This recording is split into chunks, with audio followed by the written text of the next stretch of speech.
Pour en revenir au service public, la maison éducation nationale est toujours en train de brûler. Après l'inondation, l'incendie. Mais je ne vous entends guère vous exprimer, ni par vos propos, ni par vos votes, sur les perspectives de la rentrée 2012 que nous venons de découvrir. Monsieur l'inspecteur d'académie, zélé serviteur du pouvoir, semble-t-il à plaisir à surjouer son rôle d'étrangleur autonome de l'éducation. Les nombreuses suppressions de 2011 sont à peine digérées que nous apprenons que pour 2012, il y aura 10 suppressions dans le primaire, 2 dans les collèges, et en tout, la suppression de 18 classes. L'application de la RGPP devient ainsi ubuesque. Au niveau national, après 66 000 postes supprimés dans l'éducation nationale, on se prépare pour la rentrée 2012 à en supprimer 14 000. Vous me direz qu'il y a une baisse des effectifs. C'est vrai qu'il y a une baisse des effectifs. À l'indice 100 en 2002, les effectifs sont aujourd'hui à l'indice 94, 6% de baisse. Le nombre d'enseignants au même indice 100 en 2002 se trouve aujourd'hui à l'indice 88, 12% de baisse. Le double. Le double, excusez du peu. Décidément, notre département aura été une des grandes victimes de la politique du quinquennat de Nicolas Sarkozy. Je ne parle même pas des rapports entre l'État et les collectivités locales. Nous avons exprimé en permanence notre colère contre le désengagement de l'État qui ne transférait pas à la hauteur des besoins les finances pour les politiques qu'il nous transférait, les politiques sociales. Et vous-même, Monsieur le Président, vous nous avez parfois rejoints, timidement, avec la retenue qui convient à un responsable du MP, mais j'entends encore vos propos. Alors aujourd'hui que nous sommes en campagne présidentielle, nous apprenons que l'État envisage d'amputer 6 milliards d'euros aux dotations pour les collectivités locales l'année prochaine, et en lisant le programme de l'UMP, on s'aperçoit que la tendance est d'arriver à les faire baisser de 10 milliards d'ici 5 ans. Alors avec la loi sur la réforme territoriale, avec ce qui se passe à la CDCI, où il y a véritablement un déni de démocratie, puisque les élus du territoire n'ont plus la possibilité, des votes sont faits par les élus qui ne sont pas sur leur territoire, c'est bien l'étau de la recentralisation qui se resserre sur nos collectivités précédentes. Et je vous le dis, si la situation devenait aussi insupportable pour notre collectivité, c'est-à-dire si le président sortant était reconduit, je plaindrais bien sincèrement la chef de l'exécutif que vous êtes. Un mot enfin qui agite le landerneau politique, une annonce qui inquiète beaucoup de nos concitoyens, l'inénarrable initiative du président de la République qui trouve le moyen, à l'inverse de tous ses prédécesseurs, de prendre à bras le corps les problèmes du pays, non pas dans les 100 premiers jours de son mandat, mais dans les 100 derniers. Plus jamais vu. Il semble découvrir les problèmes qui se posent aux Français. Le logement, le chômage, auquel je faisais allusion au début de mon propos.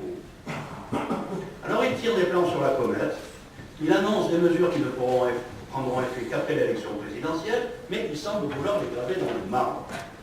Parmi ces mesures, la TVA sociale. Le même homme politique qui déclarait il y a 4 mois, je cite, une hausse généralisée du taux de la TVA, je ne saurais l'accepter. 4 mois après, c'est-à-dire le lendemain, en 4 mois, il y a eu la crise. Eh oui, monsieur, vous n'y étiez pas perçu alors. 4 mois après, donc le lendemain de cette déclaration, il dit exactement le contraire. Il est vrai qu'il n'en est pas son premier reniement. Il s'était présenté comme le président qui ne voulait pas augmenter les impôts.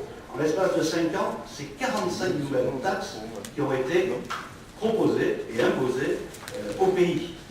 Et voilà maintenant qu'il prépare une ponction de 13 milliards d'euros sur le revenu des ménages, et je ne parle même pas de la bonne nouvelle que nous avons apprise hier, qui consiste à geler les tranches d'impôt sur le revenu sans y appliquer le pourcentage de coût de la vie, ce qui arrive, ce qui parvient à extirper encore plus 1,7 milliard, notamment en classe moyenne.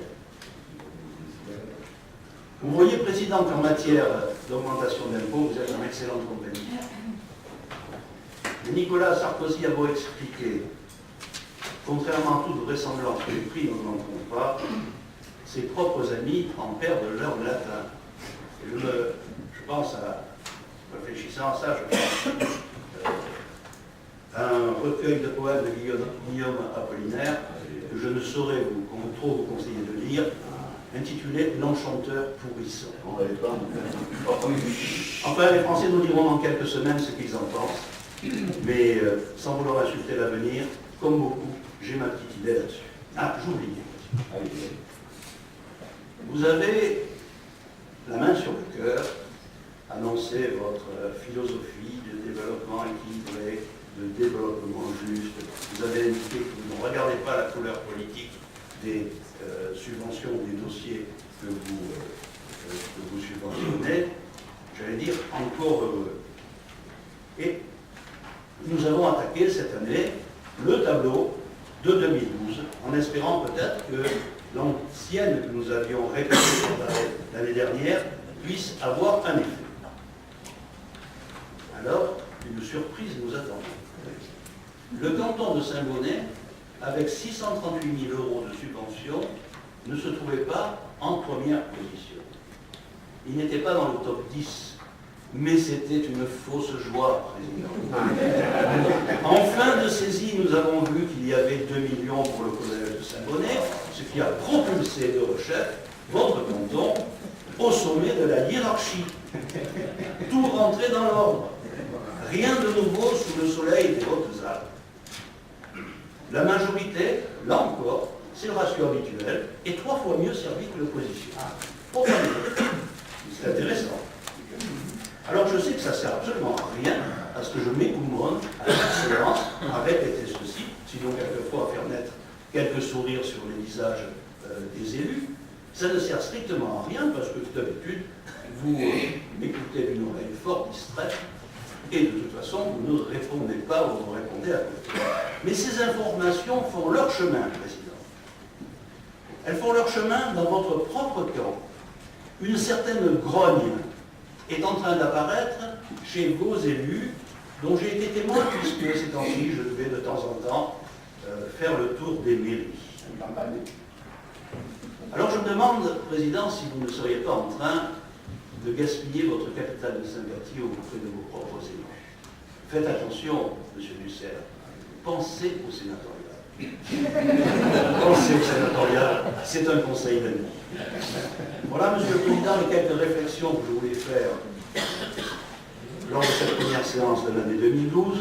Une séance qui se découpe sur un fond de difficultés économiques et sociales, et où notre département subit de plein fouet les effets d'une politique nationale qui, en 5 ans, a profondément dégradé notre situation.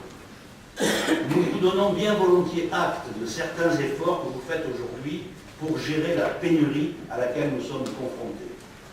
Nous souhaiterions simplement que vous le fassiez de manière plus équitable et, pour tout dire, plus républicaine. Nous souhaiterions que votre souci principal soit de rassembler les Walpins plutôt que de les diviser. Mais peut-être, Monsieur le Président, est-ce là trop vous demander? Je vous remercie.